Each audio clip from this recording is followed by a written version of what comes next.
হযরতে হাম্মাদ হুজুর ইমামে আজম আবু হানিফা রহমাতুল্লাহ আলাইহির উস্তাদ হযরতে হাম্মাদ রহমাতুল্লাহ আলাই তিনি একদিন হাদিস পড়াচ্ছেন। তো একজন ছাত্র উচ্চ গলাতে কথা বলতে লেগেছে। তো হযরতে হাম্মাদ তিনি বিরাদার অসন্তুষ্ট নারাজ হয়ে গেলেন। ছাত্র জিজ্ঞাসা করলেন, হুজুর আপনি আমার প্রতি নারাজ কেন? তো হুজুর হাম্মাদ রহমাতুল্লাহ আলাই তিনি বলতেছে, যদিও বা আমি নবী রাসূল নয়, কিন্তু আমি যেটা হাদিসটা পাঠ করছি সেটা তো নবীর কথা, নবীর বার্তা হাদিস।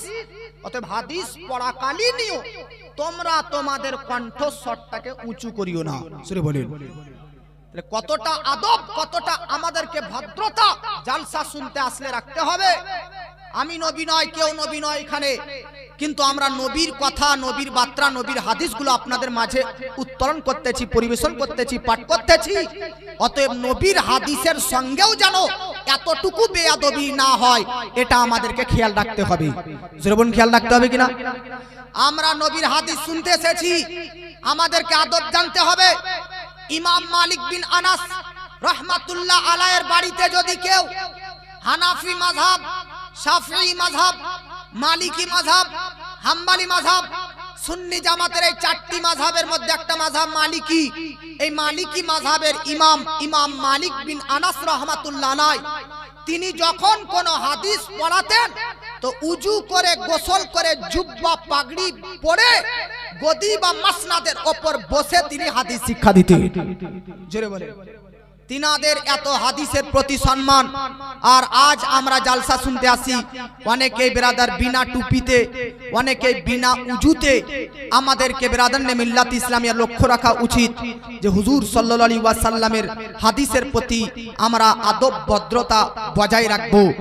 ইমাম মালিক বিন আনাস রাহমাতুল্লাহ আলাইহি তিনি একদিন ছাত্রদেরকে হাদিস পড়াচ্ছেন, আর এমতো অবস্থাতে একটা বিচ্ছু বুঝেন, বিচ্ছা বলুন না ভাই। ইমাম মালিক বিন আনাস রাহমাতুল্লাহ আলাইহি হাদিস পড়াচ্ছেন ছাত্রদেরকে।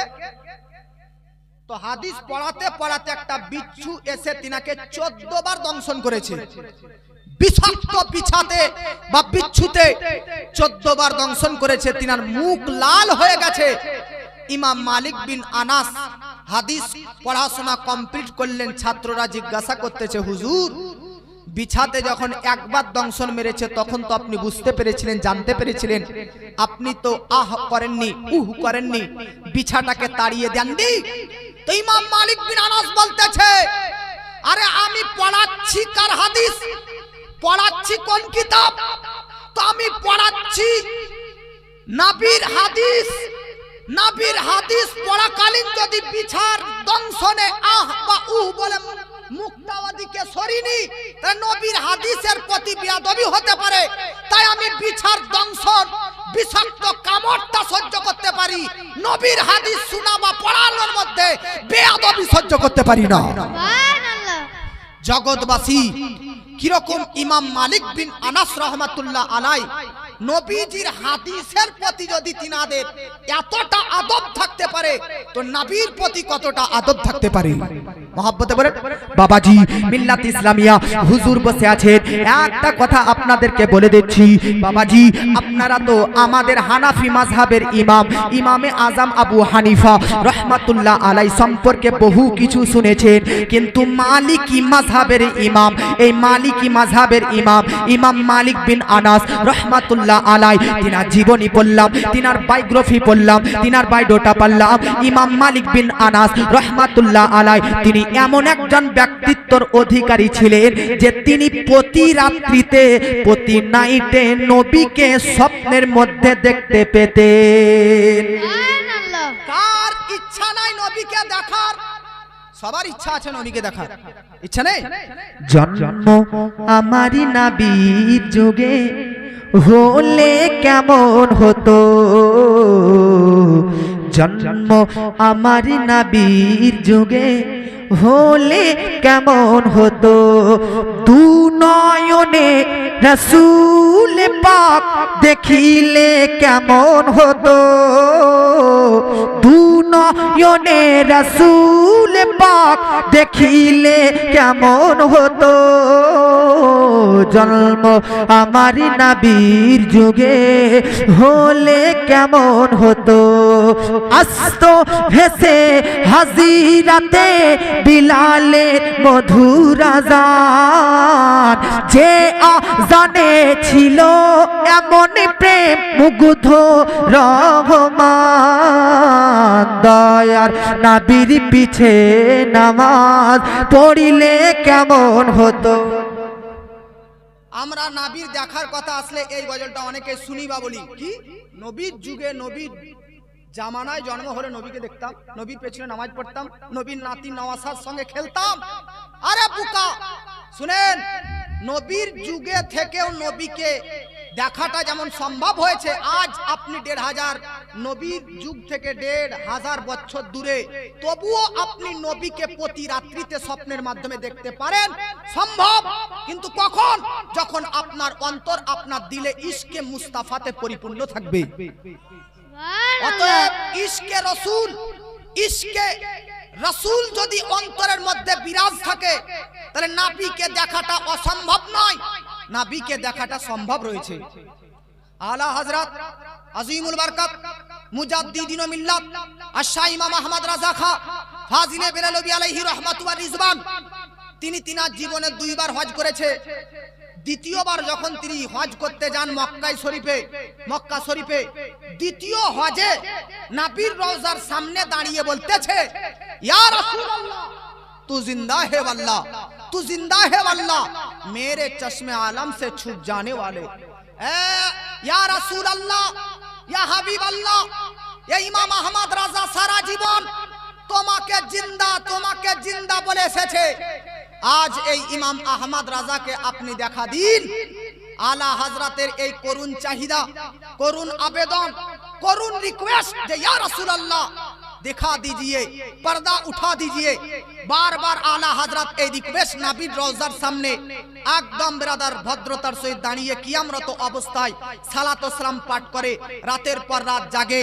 আমার আলা হযরত প্রথম রাত্রিতে নবীকে তো দেখতে পাইনি, দ্বিতীয় রাত্রিতে একই রকম ভাবে সালাত ও সালাম পাঠ করতে থাকে, ইয়া রাসূলুল্লাহ দিদার দিন তবুও দেখতে পাইনি। কিন্তু তৃতীয় রাত্রিতে লিখতেছেন, ও সুবেলা লাজার ফিরতে হে এ बाहर दिन फिरते हैं, कोई क्यों पूछे तेरी बात राजा, तुझसे हजार शैदा फिरते हैं।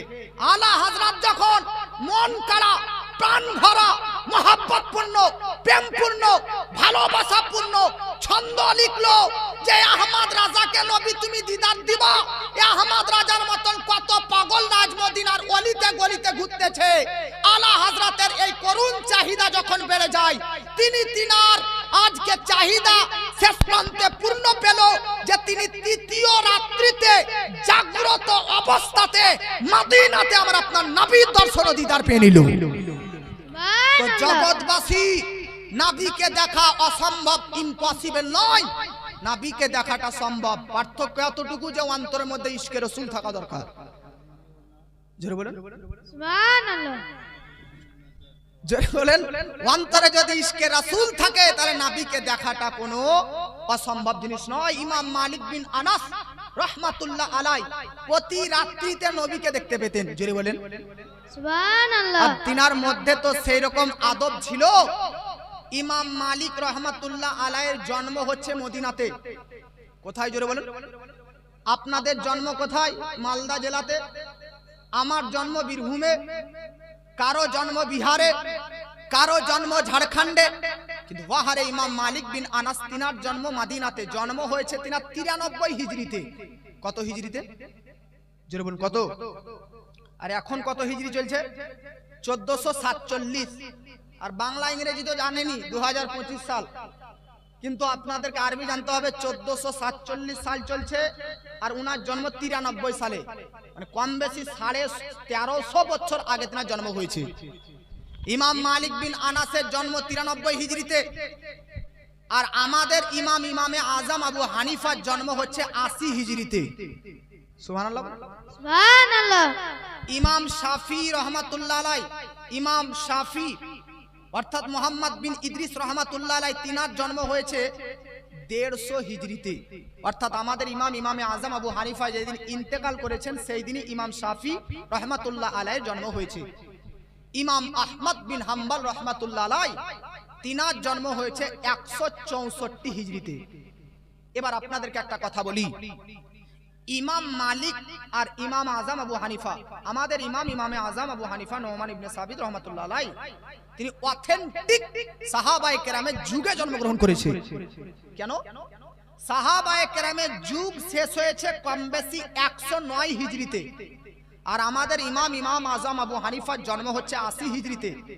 80 থেকে 109 কত হয়? যেটা বলুন কত? 80 থেকে 109 29। ইমামে আজম আবু হানিফা অথেন্টিক 29 বছর সাহাবীর জামানাতে বিরাজ করেছেন। এ জগৎবাসী, আপনাদের মাঝে হুজুরের উপস্থিতিতে একটা কথা বলে যাচ্ছি। ভারতবর্ষের মানচিত্রে 1200 হিজরির পর যত রকমের দেওবন্দি, ওয়াহাবি, ফারাজি, তাবলিগি, জামাতি, আহলে হাদিস, এদের জন্ম সব 1200 হিজরির পরে ভারতে। আর আমরা হানাফি মাসলাক, হানাফি মাযহাব মান্যকারীরা এসেছি 1200 হিজরির পর নয়, বরং 1300 বছর আগে সাহাবায়ে কেরামের জামানা থেকে। সুবহানাল্লাহ। জোরে বলেন।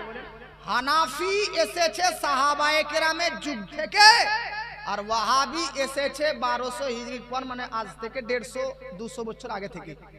এই ভারতের বুকে আমি আপনাদের সম্মুখে একটা দায়িত্বশীলতার সহিত কথা বললাম বা বলতেছি, শুনেন।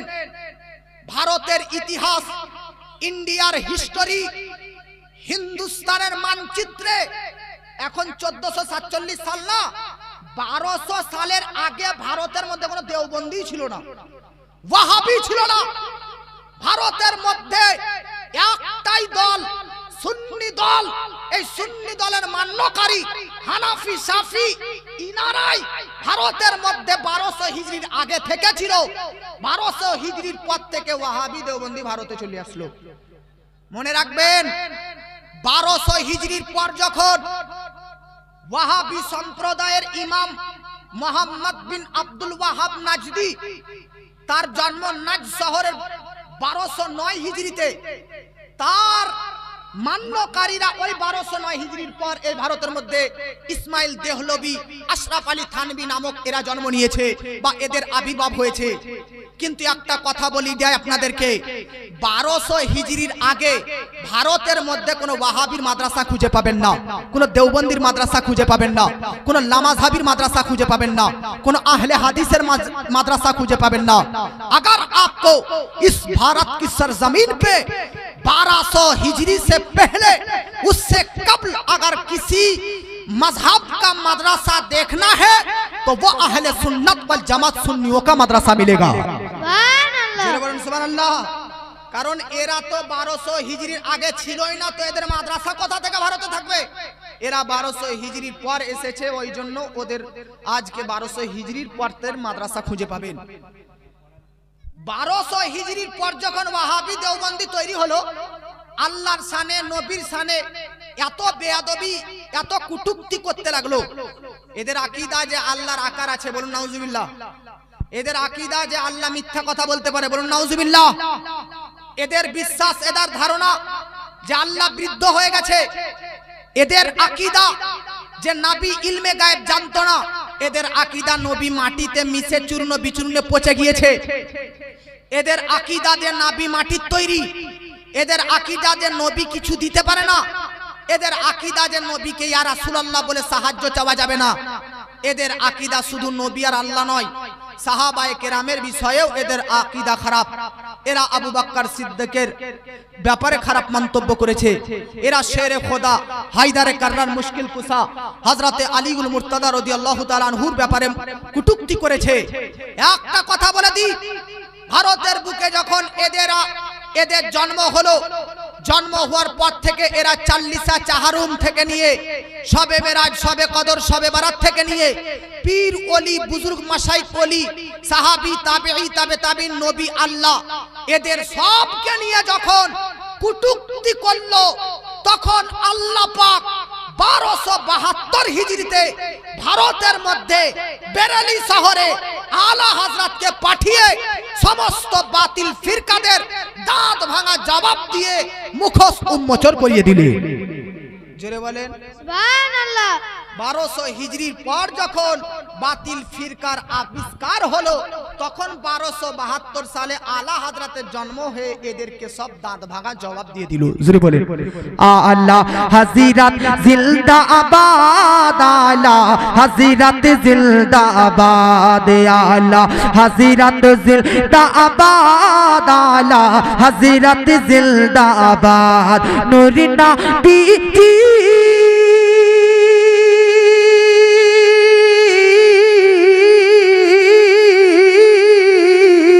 নুরিনা পিচির প্রেমের বাগান, নুরিনা পিচির প্রেমের বাগান তোমার দ্বারাই আবাদ। আলা হযরত জিন্দাবাদ, আলা হযরত জিন্দাবাদ, আলা হযরত জিন্দাবাদ, আলা হযরত জিন্দাবাদ। জোরে বলেন সুবহানাল্লাহ। হে মুসলমান, পৃথিবীর মধ্যে 1200 হিজরির পর ভারতবর্ষের জমিনে নানান ধরনের বাতিল ফিরকাদের যখন বেরাদার জন্ম হয়, তখন 1272 সালে আলা হযরত জন্মগ্রহণ করার পর দীর্ঘ সময় নিয়ে কম বেশি 1500 কিতাব লিখে সুন্নি জামাতের আহলুস সুন্নাত ওয়াল জামাতের ঈমানকে রক্ষা করে নিলেন।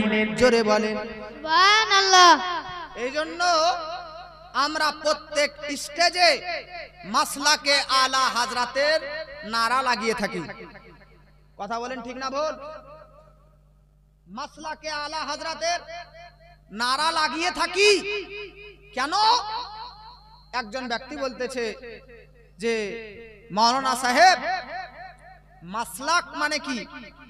তো মাসলাক মানে হচ্ছে রাস্তা, রাহ, পথ। মাসলাকে আলা হযরত মানে কি জানালো? আলা হযরতের রাস্তা। তাহলে তোমরা গাধা লয়, তোমরা আলা হযরতের তৈরি করা রাস্তাতে চলছো? আর না গো, মাসলাক মানে রাস্তা ঠিক, মাসলাকে আলা হযরত ঠিক, তবে এই ধারণা ভুল যে আলা হযরতের তৈরি করা নয়। মাসলাকে আলা হযরতের আরেক নাম হচ্ছে মাসলাকে ইমামে আজম আবু হানিফা। জোরে বলেন সুবহানাল্লাহ। মাসলাকে আলা হযরতের আরেক নাম হচ্ছে মাসলাকে আহলে সুন্নাহ ওয়াল জামাত। মনে রাখবেন, 1500 বছর আগে সাহাবায়ে কেরাম যে মাসলাক আমাদেরকে দিয়েছে, ওই মাসলাকের নাম হচ্ছে মাসলাকে আলা হযরত। 1000 বছর আগে গৌসে আজম পীরানে পীর শেখ মহিউদ্দিন আব্দুল কাদের জিলানী ওয়া গিলানী রাহমাতুল্লাহ আলাইহি যে পথ আমাদেরকে দিয়েছে, ওই পথের নাম হচ্ছে মাসলাকে আলা হযরত। 500 বছর আগে যে পথ খাজা গরিব নওয়াজ রহমাতুল্লাহ আলাইহি আমাদেরকে দিয়েছে, ওই পথের নাম হচ্ছে মাসলাকে আলা হযরত।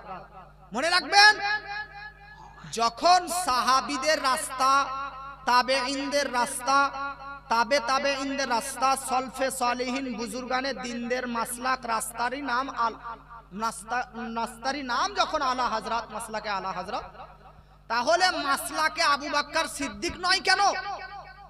মাসলাকে উমর ইবনুল খাত্তাব নয় কেন? মাসলাকে ওসমান গনি নয় কেন?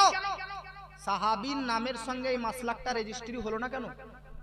মাসলাকে গৌসে আজম তো হয়নি, মাসলাকে খাজা গরিব নওয়াজ নয়, মাসলাকে আলা হযরত। তো মাসলাক তো সবারই, সাহাবী, তাবেঈ, তাবেঈন সবারই, কিন্তু শেষে আলা হযরতের নামে এই মাসলাকটার সঙ্গে আলা হযরতের নাম কেন জড়িত হলো? আলা হযরতের নামে কেন এই মাসলাক রেজিস্ট্রি হলো? মনে রাখবেন, আমাদের গ্রামের মধ্যে বেরাদারনে মিল্লাত ইসলামিয়া একটা রাস্তা ছিল, যেটা 10 বছর আগে যে রাস্তা দিয়ে হাঁটলে বেরাদারনে মিল্লাত ইসলামিয়া আমার বাড়ি থেকে স্টেশন পর্যন্ত এই রাস্তাটাতে গেলে 10 বছর আগে আধা ঘন্টা লাগতো, এখন ওই রাস্তাতে যেতে 10 মিনিট টাইম লাগতেছে। তো আমার বাড়ি থেকে স্টেশন পর্যন্ত যে রাস্তায় 30 মিনিট সময় লাগতো, সেই রাস্তাতে 10 মিনিট লাগছে কেন? তো ব্রাদার, 10 বছর আগে ওই রাস্তাটা উঁচু নিচু, খাল বিল পানি জমা ছিল, এখানে ওখানে ঢাক ঢিপ, খাল বিল, রাস্তা খারাপ, কিচাড় ইত্যাদি রাস্তাটার মধ্যে জমা ছিল। তাই টোটোওয়ালা, অটোওয়ালা, মোটরসাইকেলওয়ালা, গাড়িওয়ালা এরা সব সচেতনের সহিত আস্তে আস্তে চলতো বলে 30 মিনিট টাইম লাগতো। ওই খাল বিল, উঁচু নিচু, ঢাক ঢিপ রাস্তাটাকে 10 বছর পর আমাদের গ্রামে, আমাদের ডিস্ট্রিক্টের যে এমএলএ এখন আছে, সে এই রাস্তাটাকে এমন ইট পাথর বালি লাগিয়ে পিচ বসিয়ে চকচকে ঝকঝকে করে দিয়েছে যে 30 মিনিটের রাস্তা 8-9 মিনিটে পৌঁছে যাওয়া হচ্ছে। জগৎবাসী কিন্তু 30 বছর 10 বছর আগেকার রাস্তা, উঁচু নিচু খাল বিল, রাস্তা খারাপ রাস্তাকে ঠিক করে দিয়েছে, মজবুত করে দিয়েছে, সুন্দর করে দিয়েছে। তো আর 30 মিনিট লাগে না, লাগতেছে 10 মিনিট। রাস্তা দিয়ে পার হয়ে দেখলাম যে আমাদের গ্রামের যে বা আমাদের ডিস্ট্রিক্ট এলাকার যে এমএলএ নেতৃত্বে এমএলএ যে রাস্তাটা তৈরি করেছে, ওই এমএলএ এর নাম একটা সাইনবোর্ডে লিখে দিয়েছে যে অমুক এমএলএ নেতৃত্বে রাস্তাটা তৈরি হয়েছে। এমএলএ আপনার বাপের রাস্তা না আপনার পূর্বপুরুষ কারো রাস্তা? তো এমএলএ সাহেব বলতেছে রাস্তা তো আমারও নয়, আমার বাপেরও নয়, আমার পূর্বপুরুষ কারো নয়। তাহলে আপনার রাস্তার ওপরে সাইনবোর্ডে আপনার নাম কেন? তো এমএলএ বলতেছে দেখুন, আমি এই বীরভূমের মানুষকে বলেছিলাম যদি তোমরা আমাকে ভোটে জিতিয়ে দাও তাহলে তোমাদের এই 30 মিনিটের রাস্তা আমি 10 মিনিটে করে দেবো, চকচকে ঝকঝকে করে দেবো। বাস্তবিক বীরভূমের মানুষ আমাকে ভোটে জিতিয়েও দিল, জিতেও গেলাম। ওয়াদা অনুযায়ী, অঙ্গীকার অনুযায়ী এই রাস্তাকে আমি এত চকচকে ঝকঝকে করে দিয়েছি, যেখানে খাল, যেখানে বিল, যেখানে উঁচু, যেখানে নিচু, ইট পাথর বসিয়ে রাস্তাটাকে সমান করে দিয়েছি। তাই এরা খুশি হয়ে আমার নামের সাইনবোর্ড লাগিয়ে দিয়েছে। মৌলভী সাহেব, রাস্তার সামনে আমার নামের সাইনবোর্ড লাগানো মানে এটা নয় যে রাস্তাটা আমার বা আমার বাপের। রাস্তাটা আমি তৈরি করেছি, তাই এলাকাবাসী খুশি হয়ে আজ আমার নামের সাইনবোর্ড লাগিয়ে দিয়েছে। জগৎবাসী, এই রাস্তাটা কোনো অন্য রাস্তা নয়, এই রাস্তাটা হচ্ছে ইসলাম, এই রাস্তাটা হচ্ছে ইসলাম। ইসলামের এই রাস্তাটা 1500 বছর আগে নবীর যুগে চকচকে ঝকঝকে ছিল, সাহাবীর যুগে চকচকে ঝকঝকে ছিল, তাবে ইনের যুগে চকচকে ঝকঝকে ছিল, তাবে ইনের যুগে এই রাস্তা মজবুত সমান ছিল। কিন্তু 1200 হিজরির পর এই রাস্তার মধ্যে ওয়াহাবি চলতে লাগলো, দেওবন্দি চলতে লাগলো, নামাজহাবি চলতে লাগলো, নানান ধরনের বাতিল ফিরকা, ভ্রান্ত মতবাদ পোষণকারী দলরা যখন চলতে লাগলো, তখন এই রাস্তার ওপর, ইসলামের এই রাস্তার ওপর চলে ইসলামের গুরু, ইসলামের প্রতিষ্ঠাতা নবীগণদের সংক্রান্তে এমন কটূক্তি করলো যে ইসলামের এই সমান মজবুত রাস্তাটা নিচু হয়ে গেল, খাল হয়ে গেল, বিল হয়ে গেল। কখনো আল্লাহর সম্পর্কে কটূক্তি, কখনো নবীর সম্পর্কে কটূক্তি, কখনো সাহাবায়ে কেরামের ব্যাপারে কটূক্তি, কখনো পীর মাশাইখদের ব্যাপারে বেয়াদবি, কখনো চাল্লিশা চাহারিমের নামে বিরোধিতা, কখনো কুরআনের অপব্যাখ্যা, কখনো হাদিসের অপব্যাখ্যা। এই রাস্তার ওপর এই বাতিল ফিরকারা চলে চলে আর ইসলামের জটিল অকাট্য বিষয়ের প্রতি অ্যাটাক করে করে আজকে এই রাস্তাটাকে খারাপ করে দিয়েছে। এই ইসলামের রাস্তাটাকে 14 শতাব্দীর এমপি স্বরূপ মুজাদ্দিদ আলা হযরত এসে যখন দেখলেন যে ইসলামের এই রাস্তাটা নিচু হয়ে গেছে, খাল হয়ে গেছে, আল্লাহর নবীর শানে বেয়াদবি হয়ে রাস্তা ছোট হয়ে গেছে, তখন আলা হযরত কুরআন, হাদিস, ইজমা, কিয়াস থেকে দলিল পার করে যেই জায়গাতে নবীর শান খাটো নিচু করে দিয়েছিল, সেই জায়গাতে কুরআন হাদিসের দলিল স্বরূপ ইট পাথরের মতন ভরে সমান করে দিলেন। যে রাস্তাতে আজকে নবীর শানে বেয়াদবি করে রাস্তা নিচু হয়ে গিয়েছিল, সেই রাস্তার ওপর আলা হযরত কুরআন হাদিসের দলিল দিয়ে সমান করে দিলেন। যে রাস্তার ওপর আজকে আল্লাহর ওপর বেয়াদবি করে রাস্তা নিচু করে দিয়েছিল, সেই রাস্তাটাকে সমান করে দিলেন। এক কথাতে ইসলামের এই বিরাদার খারাপ রাস্তাটাকে আলা হযরত 1500 কিতাব লিখে যখন সুন্দর চকচকে ঝকঝকে করে দিলেন, তখন আমরা সুন্নি জনতা 14 শতাব্দীর মুসলমানরা দেখলাম নবীর প্রতি, আল্লাহর প্রতি যখন বিদ্বেষ রাখা হচ্ছিল, অ্যাটাক হচ্ছিল, তখন বাংলাদেশ বাংলাদেশ থেকে নয়, পাকিস্তান থেকে নয়, ইরাক ইরান থেকে নয়, মক্কা থেকে নয়, ভারতের ইমাম, ভারতের মাওলানা বেরেলি শরীফের আলা হযরত উত্তর দিয়েছে। তাই তিনার নামের সাইনবোর্ড, ইসলামের এই সাইনবোর্ডে মাসলাকে আলা হযরত লাগিয়ে দিয়েছে। সুবহানাল্লাহ, জোরে বলেন। সুবহানাল্লাহ। আলা হযরতের তৈরি করা গড়ানো এই রাস্তা নয়, আমাদেরকে যে রাস্তা দিয়েছে সেই রাস্তা, আমাদেরকে যে আকীদা দিয়েছে সেই আকীদা হচ্ছে সাহাবীদের আকীদা। জোরে বলেন। আলা হযরত বলতেছে তু জিন্দা হে আল্লাহ, তু জিন্দা হে আল্লাহ, অর্থাৎ আল্লাহর শপথ নবী আপনি জিন্দা। তো আলা হযরতের এই ছন্দ, এই দাবি যে নবী আপনি জিন্দা, এটা কি নতুন আকীদা? না। আপনারা কি মুফতি সাহেবদের জবানে শুনেননি? ইন্নাল্লাহা হাররামা আলাল আরদি আন তাকুলা আজসাদাল আমবিয়াই ফানাবিউল্লাহি হাইয়্যু ইউরযাকু। প্রত্যেকটা নবীর দেহ মুবারককে, শরীর মুবারককে, বডি মুবারককে জমিনের জন্য, মাটির জন্য খাওয়া, স্পর্শ করা, টাচ করা হারাম করে দেওয়া হয়েছে। কেন? ফানাবিউল্লাহি হাইয়্যুন, কারণ প্রত্যেকটা নবী নিজ নিজ কবরে জিন্দা রয়েছে। সুবহানাল্লাহ। হাদিস শরীফের মধ্যে যেটা অঙ্কিত লিখিত, নবীর যেটা বার্তা, আলা হযরত সেই বার্তার ব্যাখ্যা স্বরূপ আমাদেরকে ছন্দের মাধ্যমে আকীদা দিয়েছে। জোরে বলেন। আলা হযরত বলতেছে সুবহ তাইবা মে হুই बटता है बड़ा नूर का, सदका लेने नूर का आया है तारा नूर का। तेरी नस्ले पाक में है बच्चा बच्चा नूर का, तू है आईने नूर तेरा सब घराना नूर का। आला हजरत नबी के नूर बोलेছেন, নবীর আওলাদ কে নূর বলেছেন। তো বেরাদার নে মিল্লাত ইসলামিয়া, এটা কি কোরআন বিরোধী, হাদিস বিরোধী? না। বেরাদার কোরআনের মধ্যে আছে কদ জাআকুম মিনাল্লাহি নূরু ওয়া কিতাবুম মুবিন। মনে রাখবেন, আল্লাহ কোরআনের মধ্যে বলেছে তাহাকিক নিশ্চয় পৃথিবীর মধ্যে আল্লাহর পক্ষ থেকে একটা নূর আসলো আর উজ্জ্বলময় কিতাব আসলো। মনে রাখবেন বেরাদার, কোরআনের মধ্যে নূর বলতে সমস্ত মুফাসসিরিনে কেরাম, সমস্ত ব্যাখ্যাকারী গণদের ঐক্যমত, একমত। নূর বলতে কোরআনের ওই আয়াতের নূর বলতে আমার নবীকে বুঝিয়েছে, আর কিতাব বলতে কোরআন মাজিদকে বুঝিয়েছে। তাহলে আলা হযরত কোরআনের বাইরে কোন কথা বলেছে? আলা হযরত লিখতেছে और कोई गायब किया तुमसे नेहा हो भला जब ना खुदा ही छुपा तुम पे करो रो दरूद। आला हजरत বলতেছে নবী ইলমে গায়েব জানতেন। আরে নবীর কাছে, নবীর কাছে আর কোন জিনিস গায়েব থাকতে পারে?